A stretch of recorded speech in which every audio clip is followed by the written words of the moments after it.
in this session, let us talk about object-oriented concepts. So first one is what is a class and what are its attributes. Okay, then we will come to what is a reference variable and what does it actually do in the particular class. Okay, so now to create a class, we use the keyword class. Okay, let's say we are creating a class for some particular person. Now, what we have to do, we have to put colon symbol over and in every class there is a function called as underscore underscore in it. Okay, then again underscore underscore, you have to write self in that. Okay, so this is also a function and this is a inbuilt constructor. Okay, so in this one, in this constructor, let me take few attributes. Okay, like this person's name is there, this person's age will be there. Okay, and let's say this person's height is there, GIGHT. Okay, so these are the attributes of this particular person, okay, for which we are making the class for.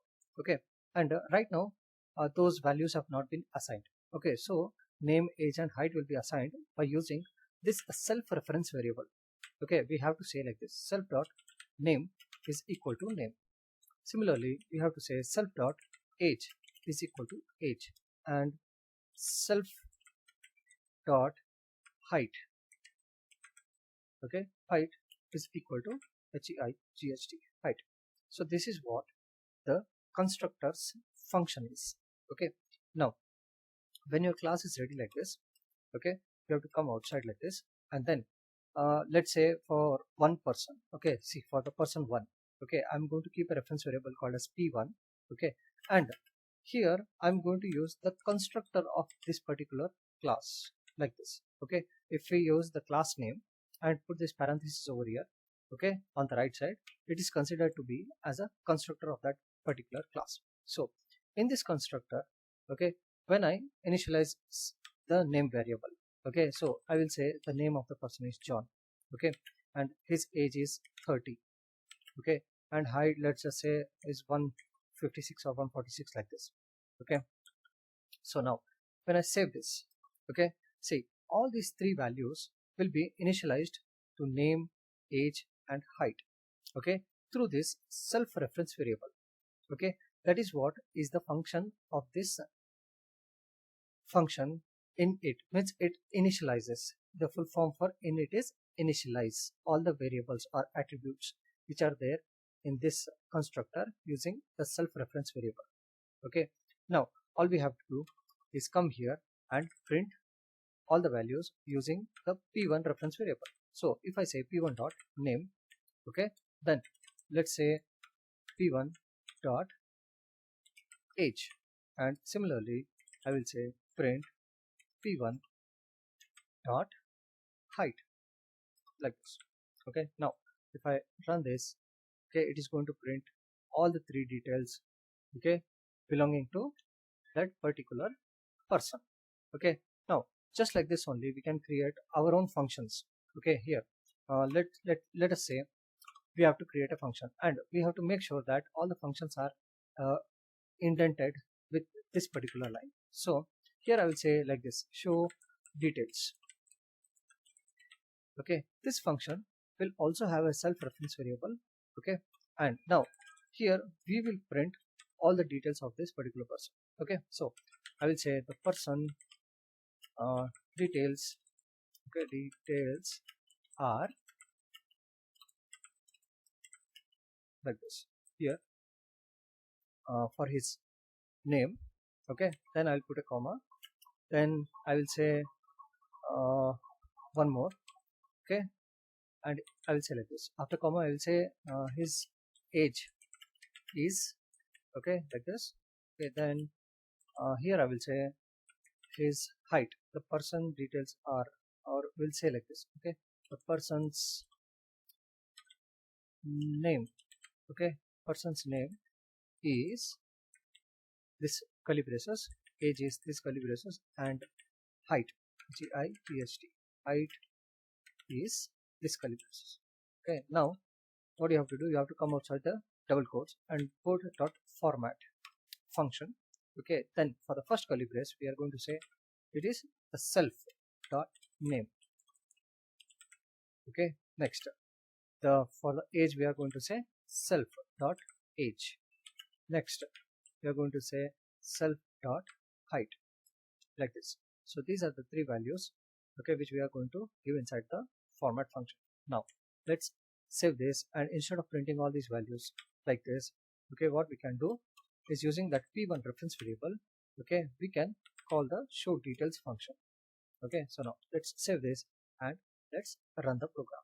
Okay, see guys, it is saying the person's name is John, his age is 30, and the height is 146. See guys, this class is like a template, okay, to make as many objects like this. Okay, so here p1 is an object for a particular person called as John.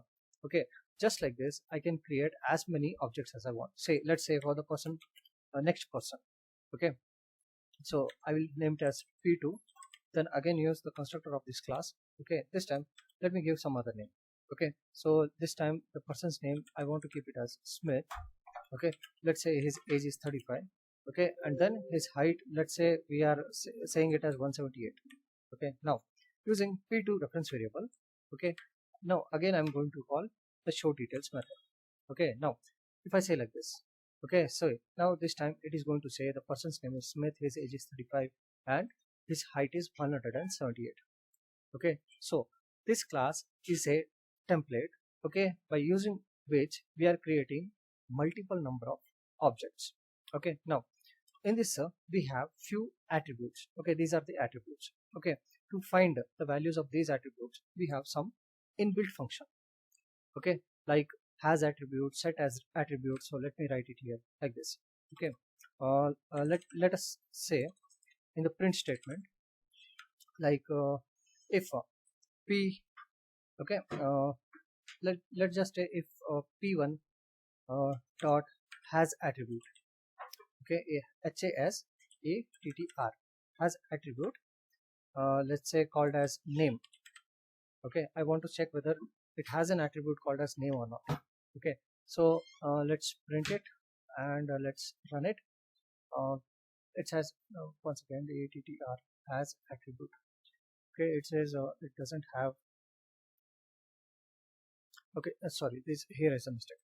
Okay, has attribute. Okay, we are going to say p1 here, then put a comma, and then give that attribute's name here. Okay, whether it has an attribute called as name or not. Okay, so now let's run this one.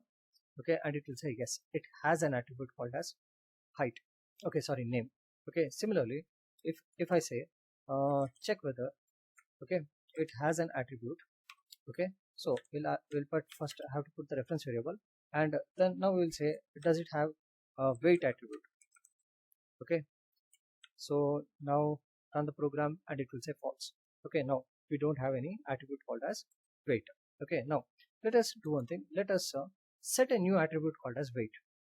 Okay, so now what we will do here, we will say like this. Okay, set ATTR. Okay, that is the function. Okay, in this one using the p1 reference variable, okay, we will set a new attribute called as WEIGHT, weight. Okay, and the weight I'm going to say this person is like 70 kilograms. So that is why I have taken a string, and I will say here like 70 kilograms like this. Okay, now after that let's print one more time whether it has an attribute called as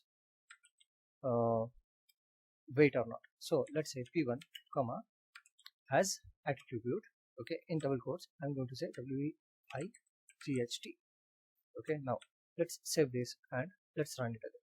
Okay, now it says has attribute expected 2 arguments, but we have got only one. Okay, sorry, here again I have used this one. Okay, like this. Okay, let's save it and let's run the program. See guys, now it is saying it has an attribute called as weight. Okay, now let's print that attribute, okay, called as weight. So for printing that we can use the get attribute function. Okay, in this one first we will pass a p1 value. Okay, that is the reference variable. Okay, and in double quotes I'm going to say get that value called as weight. Okay, so now let's run the program and it will say 70 kgs. Okay, so these are the methods, okay, which you can use to print the attributes or get the attributes or set the attributes or has the attribute. Okay, Now if you don't want any kind of attributes, okay, then we have the delete attribute. Okay, we can use that, okay, to delete that particular attribute from the class. So we have to use the p1 reference variable, and then we have to say wigt wait to delete the attribute called as wait. Okay, now after deleting, let's see whether it is present or not. Okay, so I will say like this: get attribute. Okay, so using p1, I'm going to say the attribute name is weit. So now let us run the program. Okay, see guys, it is saying it person has no object attribute called as wait anymore. Okay, we are going to get this kind of error. Okay, so now let's comment this line. Okay, so now let us run one more time. Okay, see guys, now it has that attribute. Okay, now okay, so these are the attributes and methods, and this is what is called as the reference variable p1. Okay, so p1 refers to the address of each and every attribute, or you can say it also has objects. Okay, now thank you very much for watching guys. Okay, I'll see you in the next topics.